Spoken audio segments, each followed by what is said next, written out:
Good morning, everybody. Hope you had a good weekend. This is Welcome to Monday Call. If you've got questions, concerns, good things, bad things, now's the time to go ahead and let us know. We had our first Friday call on last Friday, and it worked quite well. So if you want to be on the next one, make sure you put that in the calendar. And again, any questions, concerns, let us know right now. Otherwise, we'll go ahead and get started.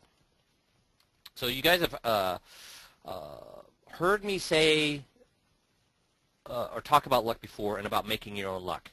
And I really want you to think about that this upcoming week. So first thing I want to talk about here is get your hands dirty. You'll find clarity in the trenches, not in making another battle plan. I can't tell you how many advisors I've met in the past 12, 13 years that they spend all their time planning and none of their time doing. So don't get into this situation where you're constantly planning, and you're constantly looking for a new system, and you're looking at, some guys just sit there and read every single email they get all day long, just looking for the system that's going to work for them. And I'll just tell you straight out, every system works if you do it. Now, some will work better, some won't, some work less well, but they all work if you just go out and do them. But you can have the best system in the world, and if you don't do anything with it, nothing's going to happen. So you make your own luck. How do you make your own luck, guys? What's the number one characteristic of making your own luck? What's the number one character, and we've talked about this many times, what's the number one characteristic of making your own luck? When they looked at people who were lucky and they looked at people who were unlucky, it has nothing to do with what you were born with. It has nothing to do with some supreme being watching over you. They've narrowed it down to one characteristic that people make their own luck with, and what is that? When they look at lucky people and they look at unlucky people, what is the glaring difference between those two people? Anybody? This has been studied multiple times in the past decade. It's connections. How many connections you have. The more connections you have, you think the more connections you have, the unluckier you are, or you think the more connections you have, the luckier you are? Now, what if you don't have any connections? What if you don't have any connections? I just wanted to talk, the last 5 years we've gone through, a lot of people were looking for jobs in the last 5 years. And a lot of people didn't find jobs in the last 5 years. But I would tell you that the ones that did find jobs, guess what they all had in common? Because when you've got, some of these jobs had 5,000 people, 5,000. Can you imagine? One job, 5,000 people applying for that job? Guess who got the job, guys? Do you think it was anybody that sent in a resume? Do you think it was anybody that sent in stood in line to interview? Who do you think got the job? Come on, guys. I want to see some answers here. Missy, do I have is my box up? It says questions. Should I be seeing what they're typing in there or not? No one's typed in anything yet. Guys, come on. This is not a, if you're asleep at the wheel, it's not a very productive call. Networkers, exactly, Fred. Networkers. People who had connections. That's who got the job. And then what about people who don't have? I mean, maybe for some reason they just don't have any connections. Well, then you have to grab the bull by the horns and do something about it. I want to show you an example of that. This lady right here, Diana Smith, spent a year looking for a job with management potential. A year. She was freshly graduated from school, spent a year sending in resumes, standing in lines, etc. And then one day, what she did is see this sign here? She just wrote this sign, I am a recent graduate for searching for employment, resume available. She held that sign from 9 a.m. to 10 a.m. on a Wednesday on one of the busiest corners in Washington, D.C. And within 1 hour, at 10:30, she got a call asking if she's available for an interview for a job at the Documents Technologies, which provides printing services for law firms. And she went on that interview and soon got the job. That was just one. She actually got 5 calls. 5 calls. Because why do you think she got those calls? I mean, most people would look at that and say, boy, that's really unprofessional. Boy, that's really stupid to be looking for a job that way. Why do you think she got the calls? She got the calls because she had the balls to go out there and do this. This is a person I want working for me. You're right, out-of-the-box thinking, creative and different. This is a person who has the gumption that I want working for me. Did she sit around whining about not having a job? Did she sit around moping and saying, geez, there's just so many people all... No, she went out and did something about it. Go out and do something.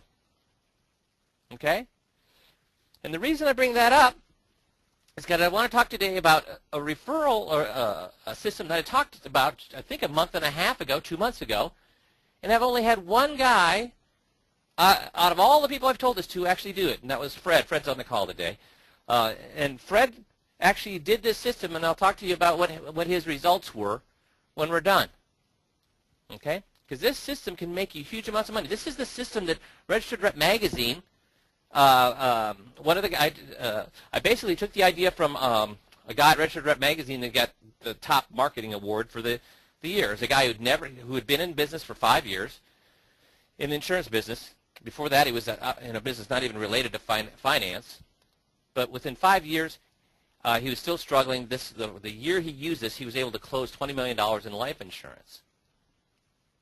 Now, that's something we'd all like to be able to do. So this guy has probably got a heck of a lot less experience than anybody on this call, and he's closing probably 10 times as much life insurance as anybody on the call. So how did he do it? He did it with this system. Now, I systematized it. He just talked about it in an interview. I took his ideas and put it into a system.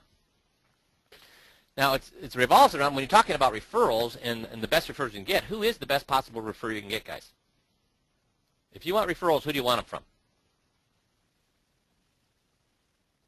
Clients? Clients are good, but there's somebody better than clients. Somebody wrote down accountant, CPAs, and who else? CPAs, yep. Attorneys, and yep, CPAs and attorneys. CPAs and attorneys. But who won't refer?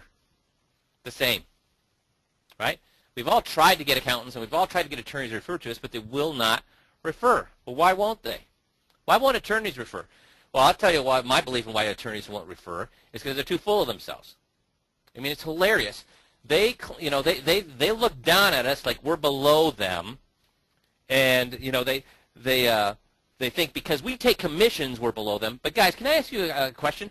How do attorneys work? How do they get paid? Well, you can say fee all you want. You know what I call that? Guess what I call? Some guys are saying fees. That's bullshit. They're paid on commissions just like we are. When they do something, when they do a job, guess what? They get paid. That's what a commission is. That's what a commission is. So they're the same as us. Why don't accountants? They don't refer for another reason. Why don't accountants refer? They're protective of their clients and they don't trust us. Yeah, fear. I agree, Glenn. That's exactly right. Fear. They don't trust us. They don't want to screw up their relationship with their clients by referring them to us. So the best thing to do to protect something is what? In their minds, do nothing. Now, here's the great thing. The same solution is going to work for both accountants and attorneys. And it goes back to the 6 principles of influence.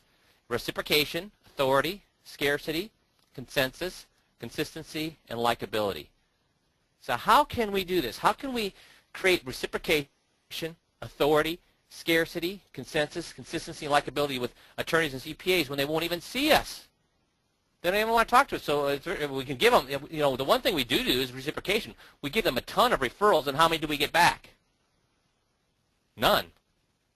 They always have excuses on why they won't give them back. So we have to add all these other things: authority, scarcity, consensus, consistency, and likability. We need something that will entail all of these as well. And that's what the Golden Referral System does. And it revolves around a case study. And what I mean by that is a case study group. Those of you who went to school or college, you know what a case study group is. So what you're going to do is you're going to invite CPAs and attorneys to come to a study group with you. And I'll explain how you do that here in a second. And I will tell you that the one guy who did this, Fred, and I love Fred. Fred's my favorite advisor. You know why Fred's my favorite advisor? Because when I put something out there, he does it. And when he does it, guess what? He finds out it works. So he tried this case study group. He's now meeting with 5 CPAs and 5 attorneys for a case study group. And I asked him, and Fred, you're on the call. When I asked you, Fred, when you called those 5 attorneys and you called those 5 CPAs, how many of them said no? How many attorneys and CPAs did you have to call, Fred, in order to get the 5 attorneys and 5 CPAs to be part of this group? Fred's actually on the phone line. Which Oh, excellent. There we go. Fred, I just opened up your phone line. Okay. Fred, can you tell everybody? Yeah. Yeah, actually, to my astonishment, I just had to make one call. I had everybody very enthusiastic about it, and since they're all strangers to each other, I'm the common focal point. So it's. I was astonished. I thought I was gonna get the usual jerk around, but I didn't get that at all. And I told you, Fred, you are my favorite advisor of all time because you've done this, you've done the press release. I mean, anytime I put an idea out there, you're one of the guys that doesn't draw battle plans. He gets in the trenches and does it. So I can't tell you how excited I am to work with you. Now, can you kind of give people an idea of how the conversation went when you called up one of these guys? Actually, I didn't invent the conversation. I just took your script and excuse me and did it. I essentially I just called them up and I just said to them that you know that everybody faces competition. My competition is MetLife. Selling life insurance and annuities at Walmart. Your competition is accounting software programs that do individual tax returns, and the attorney's competition is LegalZoom, and its equivalent, and all of that is cutting into your margins. So therefore, everybody has to face the big box competition, and it makes a lot of sense, don't you think, for us to combine our ideas and our thoughts and share common problems and develop ideas that could be mutually beneficial to our own clients. And since nobody has a monopoly on all great ideas, we'll all learn from each other. I'm willing to stand the location, and I'm willing to pay for the box lunch, and I'm even willing to do the first case study. Are you in? And the answers we're all yes, and we're setting up the first meeting now to go forward. So Fred, these were all your best friends, right? You already knew all these people before you even called them? I knew one of them very well. I knew a second one pretty well. This is on the attorney side. Mm-hmm. On the CPA side, I didn't know from a hole in the wall, but I've been dripping on them. Mm-hmm. So I called them, and they took my calls. Recognized my name. Recognized they've been getting stuff from me. Well, Fred, again, I cannot tell you. When you told me that, you made my day, because I have these ideas. I know they work, and nobody does them, but you just don't even ask a question. You just go out and do them. I just can't tell you how much I appreciate that. Guys, please take a lesson from Fred. I'm not putting this stuff out there for fun, and so many of us listen on these phone calls and think, yeah, that'd be a good idea. Then we hang up the phone, and we do what? We go back to just, yeah, forget about it. We answer the call from a client, and it's the last thing. So thank you, Fred, so much for sharing that, and more importantly, so much for taking the ideas and actually not just saying they're a good idea, but just trying them. And like you said, it surprised you that it actually worked. Yeah. But if we hadn't done that, we would never have known that. And so, can you kind of keep us posted on how things go for you? Absolutely. I will keep you informed. Super. Well, thanks a lot, Fred, for sharing that. I really appreciate that. And I'm going to go through this whole system that Fred used. And like you said, he didn't invent the conversation. He just used guys, I laid it out point by point for you. So I'll walk through the system and show you exactly how this can be put together. Now, Fred's got 10 people, 10 high-level people. And one of the questions I get from advisors, well, yeah, but why would 5 attorneys want to sit together on a board, or why would 5 CPAs want to sit together on a case study group? Because aren't they, guys? They look at the world differently from us. You would never catch 10 advisors on a case study board that live in the same town. We're all competitors, but that's not how CPAs and attorneys look at the world. Attorneys meet for lunch all the time. Attorneys It's not like you see on TV where attorneys fight each other. Attorneys are buddies with each other. Even if you, I've always, geez, I think it was about 15 years ago, I wanted an attorney to be like a shark and go after a guy who'd stolen all my stuff. And instead, what he's doing, he's calling and negotiating with the other guy's attorney. And they're trying to be buddies. I'm like, no, tear his throat out. That's not the way attorneys work. Attorneys are buddies. They're collegial. They don't look at each other as competitors. They look at each other as colleagues, even if they're at different firms. It's not like you see on TV. So they're and besides that, attorneys specialize in all sorts of different things. Even estate planning attorneys specialize in different things. So they don't have a problem with sitting in a group together. Same thing with CPAs. They don't look at the world the way that we do. So now Fred's the only advisor on this case study group with 5 attorneys and 5 CPAs. What does he set himself up for? This is just unbelievable. So let's see how this works. The thing we have to understand is that attorneys and CPAs, their clients look at them as demigods. And guess what? CPAs and attorneys look at themselves as demigods. So when their client asks them a question, how do they answer that question? Well, they'll either give an educated guess if they don't know it, or they'll Google it, or God forbid, especially in the attorney's case, they say, I don't know. So we want to become a resource for them. We want to become a resource and be able to answer their questions quickly and give them information regularly that makes them look smart. What do most advisors, guys, what do most advisors do? When advisors are meeting with clients or meeting with CPAs or sending things to attorneys or CPAs, what do they try to do? They try to make themselves look smart. The advisor tries to make themselves look smart. Don't do that. Instead, guys, what do I do with my drip that I give you every single month for free? The attorney and CPA drip letter they give you for free. What are those subjects about for those of you that are sending it out? And you heard Fred. That was the reason when he called these CPAs and attorneys, they knew who he was because he'd been dripping on them with the letter. Guys, this has been available to you from the day you came on, and he's one of the few guys that's out there using it on a regular basis. There's a few guys out there, but not a lot that are using it on a regular basis.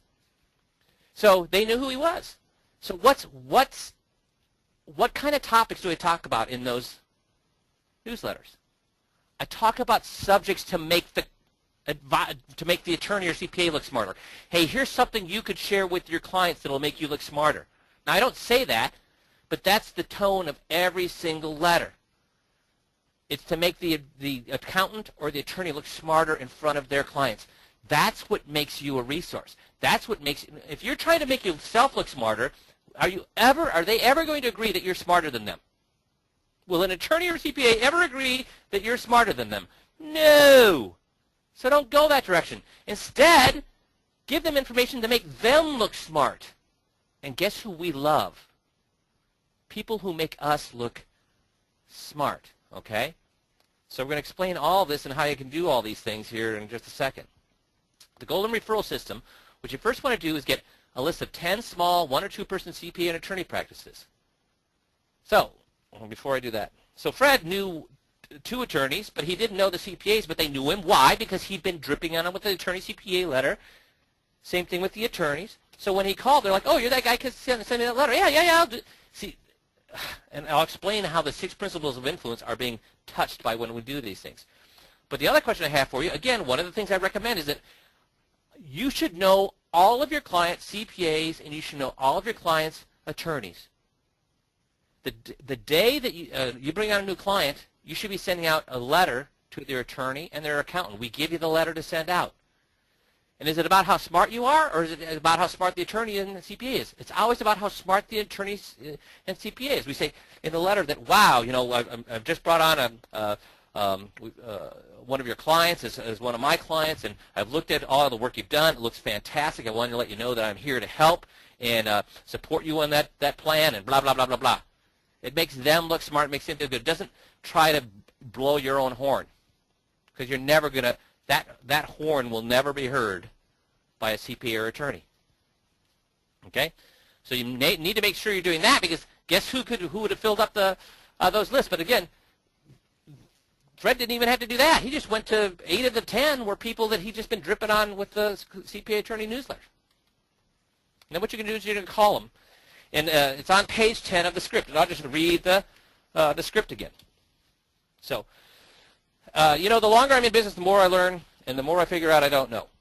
I was thinking about putting together a case study group of maybe 5, 6 professionals that would meet every so often to discuss a case, 2 or 3 attorneys, 2 or 3 accountants. We'd each take turns submitting the case, and then, you know, we'd discuss it. I'd cater at lunch at my office, maybe a boxed lunch. We could brainstorm with food, snacks, and I'm just wondering thinking that would be a great way for me to learn more about what you do as an attorney or a CPA and can do for my clients. And I'm sure that there are things that I do that I'm not sure you're even aware that are possible. And I'm sure there are things you do that I'm not even aware are possible. And by not knowing, I'm doing disservice to my clients by not being able to suggest.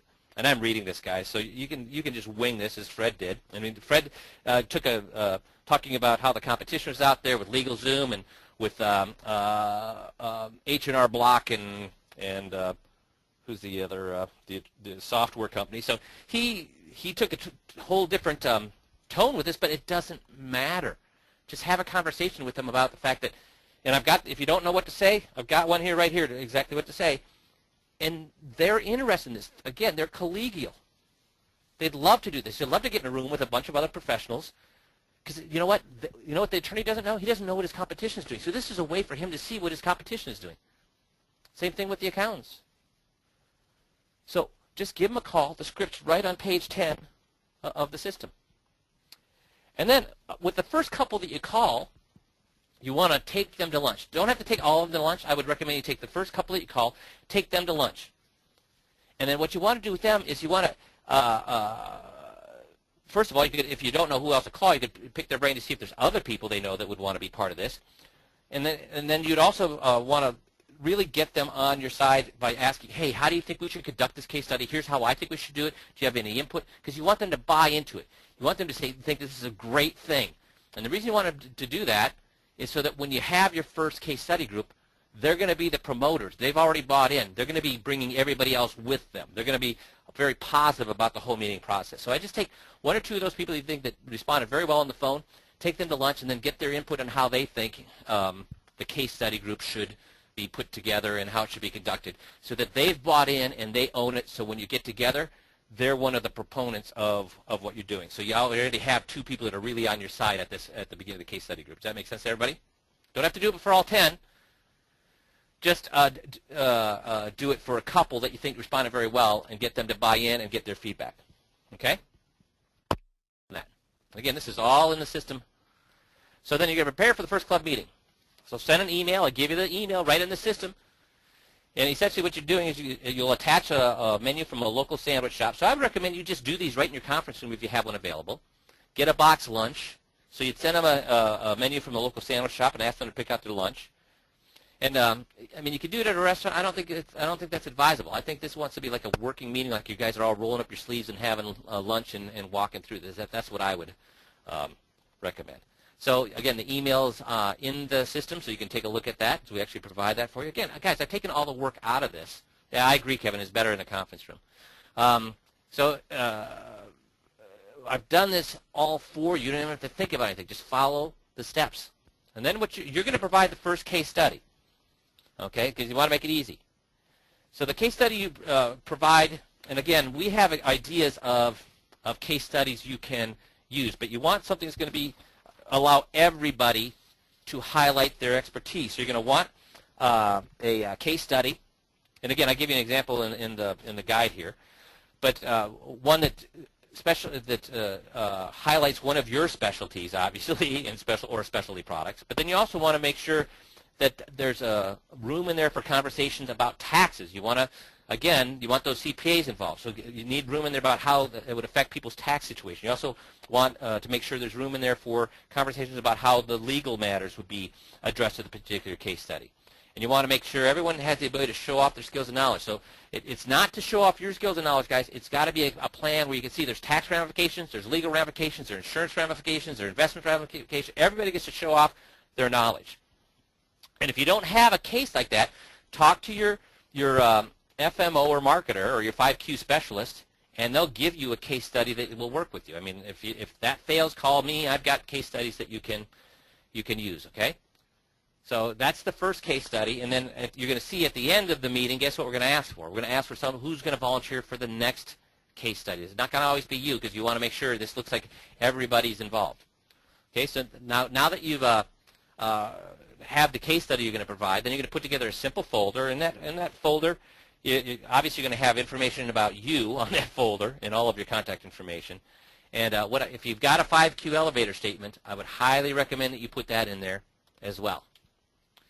So first of all, you're going to begin the meeting by thanking everybody, and also remember to give a special thanks to those couple of guys that you brought out to lunch, or guy or gal that you brought out to lunch. Remember that one or two that you brought out to lunch to get on their side. Give a special thanks to them, and talk about how they've also been instrumental in putting these meetings together. Again, you want their power and them behind you in this meeting, in this case study group as well. So you're going to thank them, and then you're going to read the case study aloud. And then begin asking if someone would like to start. And if nobody wants to start, then you just simply start it from at one person and go from right to left. But if somebody wants to get in there right away, do that. It kind of breaks the ice. And then you're going to facilitate the discussion. Oh, I got a question here. Do you send the case study ahead of time so that they can be prepared? I think that's a good idea, Dale, if you would do that. Yes, I think that's a great idea. It's not in the system, but I think that that's a great idea to do that, to send that out so everybody knows what it is. Facilitate the discussion. This group is not about selling anything. It's about sharing ideas and letting the group know that you have expertise on things and that they don't have expertise on. And it's also to let everybody else do the same thing, to let everybody else know they have expertise on things that you or the other members don't have expertise on. It's not our job to be selling anything at this. It's a trust building, a friendship building endeavor. And then at the end of the meeting, you want to set up who's going to, first of all, you're going to set up when everybody agrees would be the next best time to have the meeting. I would recommend you do them at least quarterly, if not every once a month. And maybe Fred, can you, I don't know if you're still on, or if you could type in how often that you guys agreed to be meeting, or maybe you haven't done that yet, but at the end of the first meeting you want to agree on how often to meet, no less than a quarter. Fred says monthly. You're going to meet monthly. Thanks, Fred. So you agree on that, and then you're going to agree on who's going to submit the next case study. Okay? Oops. There we go.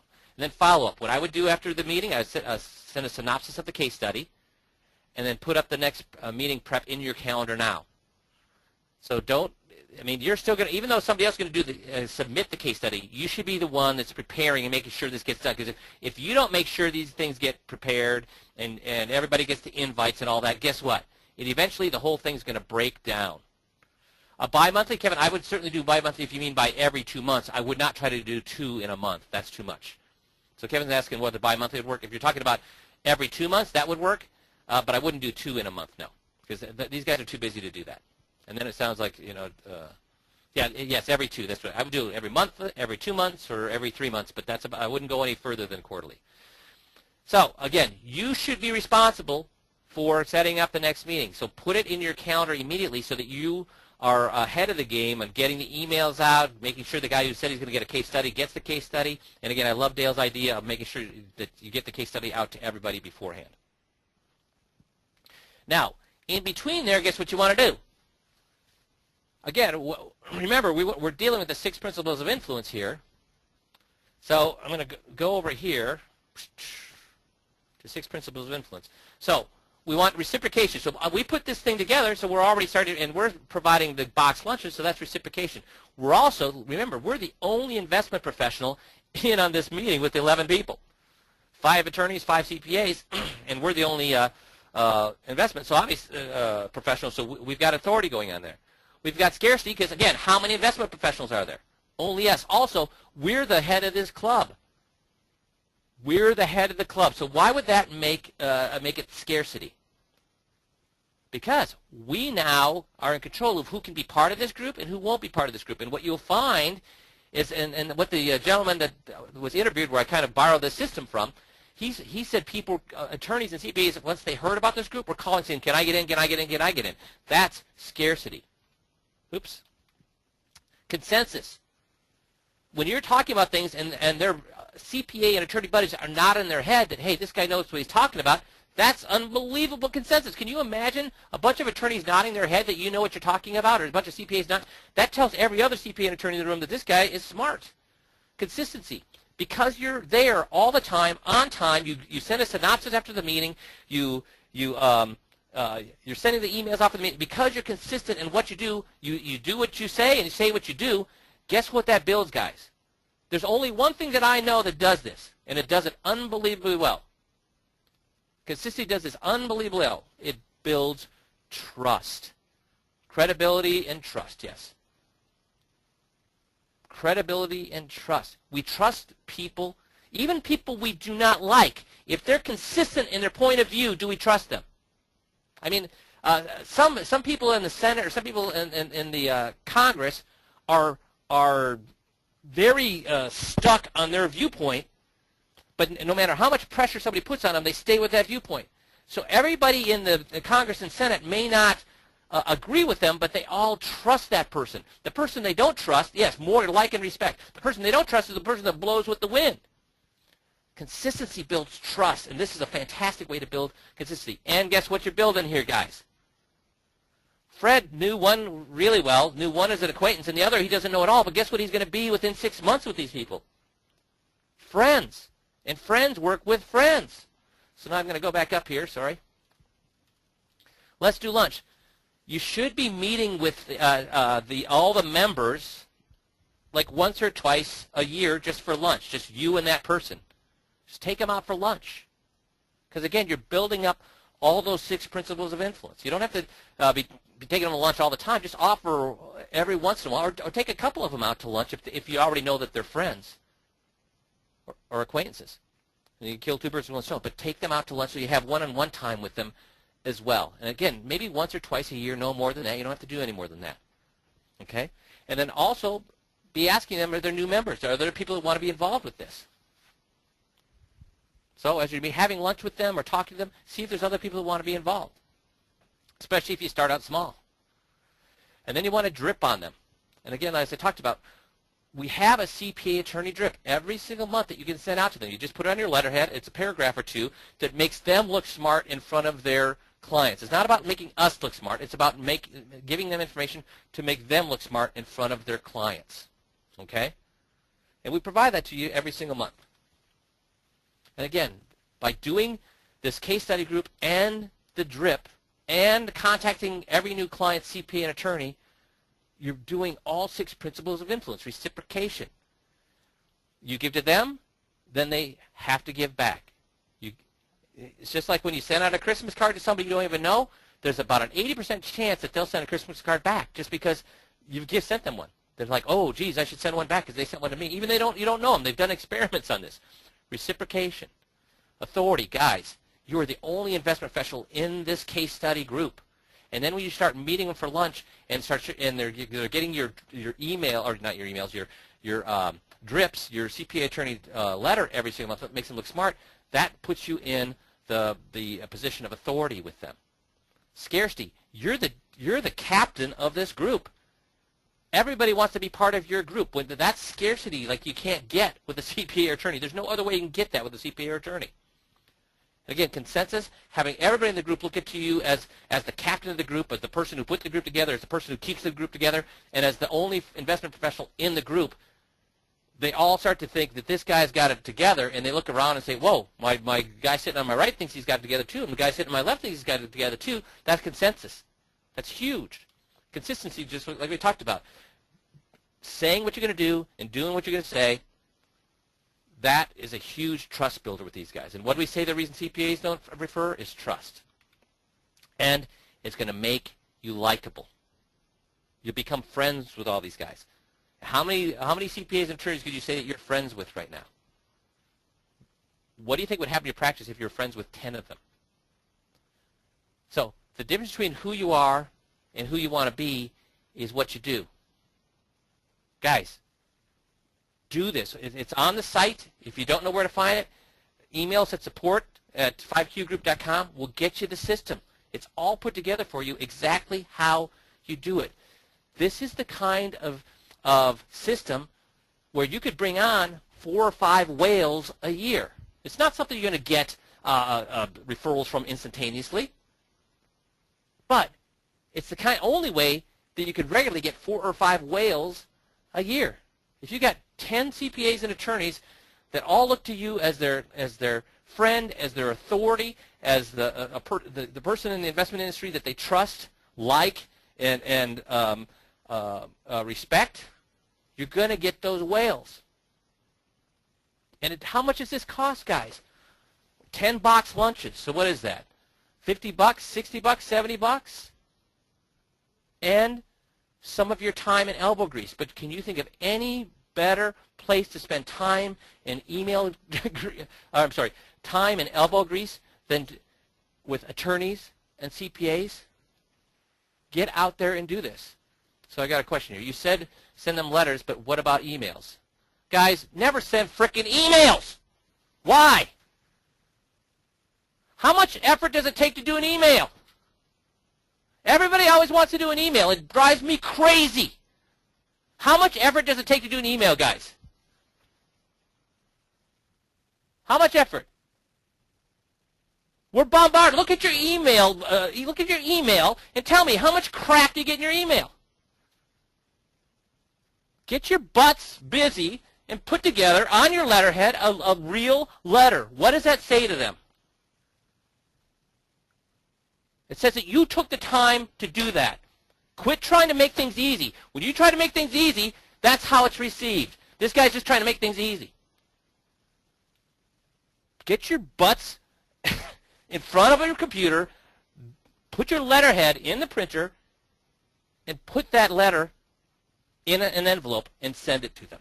Don't be emailing them. That's the easy way out. And they know that. So what other questions do we have here? Is there time of day that the club meeting works best? I think lunch is, that's what this other gentleman did, was lunch. That got the award for the best marketing of the year, whatever. And I think it makes sense because everybody's got to eat. Everybody's got to have lunch, so then I just buy a box lunch. Do you end up doing business with them? What do you think, Dale? So I got a question. Do you think do you end up doing business with them? So if I'm getting together with 5 CPAs, I'll go right back here again, guys. What other way can you do all 6 of these things with an attorney and CPA? Are you going to do business with them after the first time you meet with this group, guys? No, right, Kevin? No, no, no, no, no. This is about what? Consistency. How many times do you have to do something in order before somebody says, hey, that guy's consistent? The more you do this, the more it will work. Oh, Dale says, I mean to get to personal business. Possibly, Dale. We'll have to. I can't tell you yes or no. All I'll tell you is the guy that created, who did this, and then I used that system to. He didn't actually create a system. He just says, oh yeah, I put together a case study group and it worked really well. So I just read between the lines what this guy was doing and put it into a system. But the guy who did this, again, wrote $20 million in 5 cases. $20 million in 5 cases. How many guys have been in this business and haven't written that much in their entire professional lives? And he did it in 5 cases. You are not pitching them. Now, you're not pitching them. You're seeing seeing in their files and asking them for referrals for the first meeting. You're right. You're not. Exactly. Fred's saying you're not there to pitch them or try to get referrals from them. This is about building trust, building friendship, building authority, building reciprocation, building consensus. Guys, if you do all of these things, over time, what's naturally going to happen? They will, Dale, I agree with you. They will eventually give you their personal business, or at least some of it. But more importantly, they'll start giving you their big cases that they run across. Okay? And the nice thing about a case study group, what's the likelihood they may come across a client who almost fits perfectly with one of these case studies? And then they're like, wow, we just talked about this case study. I should talk to Fred, because he said he had a solution for this particular type of situation. And again, it's just the more you do this, the more it works. So most guys won't even do this. Some guys will do it once and say, oh my gosh, I didn't get any business from this, so they'll stop. But the guys who do this over and over and over, these are the guys that are going to make a lot of money. How long should the meetings typically last? I'd say an hour to an hour and a half. And I would let them kind of, I think you're going to have to set a timetable of like an hour.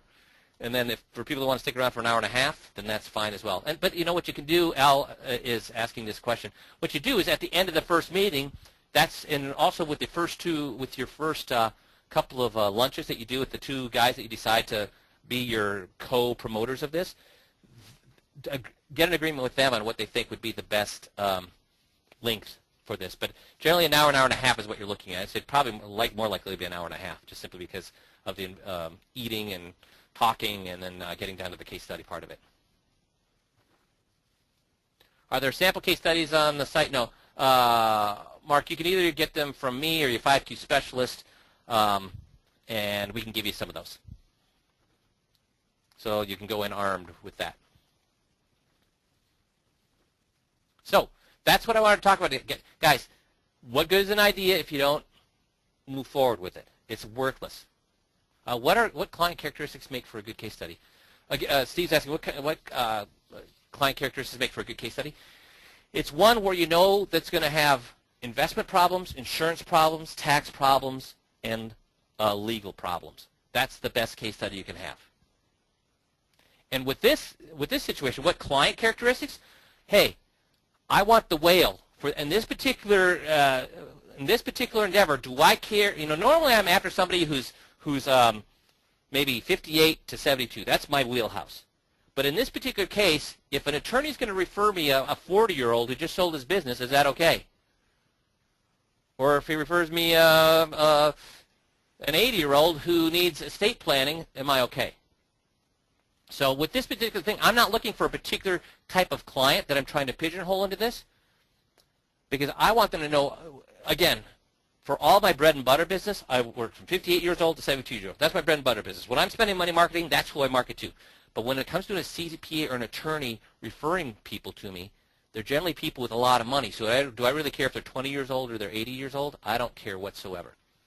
So in that particular case, I'm not going to try to pigeonhole a particular client characteristic to these case studies, if that makes sense.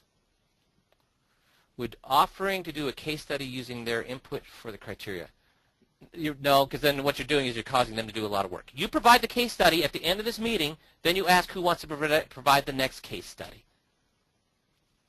You provide the first one, then ask, and then somebody else volunteers at the end of the first meeting to provide the next one. So you don't want to be trying to have emails and conversations going back and forth trying to gather information about a case study. No, you provide the first one, and at the end of that meeting, somebody volunteers to provide the next one. Any first referral after we've taken care of it is a great start. They will start to, yeah, exactly right, Kevin.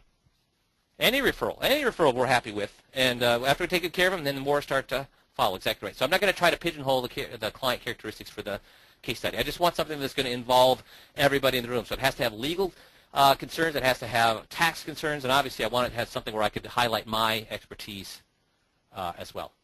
Does that make sense, everybody? So, please, please, please get on the site or talk to your 5Q specialist and get this system in your hands and start to implement it. And remember, the first two guys I know that tried it, the guy that was interviewed in the magazine talking about it, he had nobody turn him down. Fred did it. He had nobody turn him down.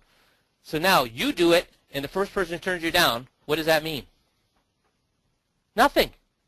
Call the next person.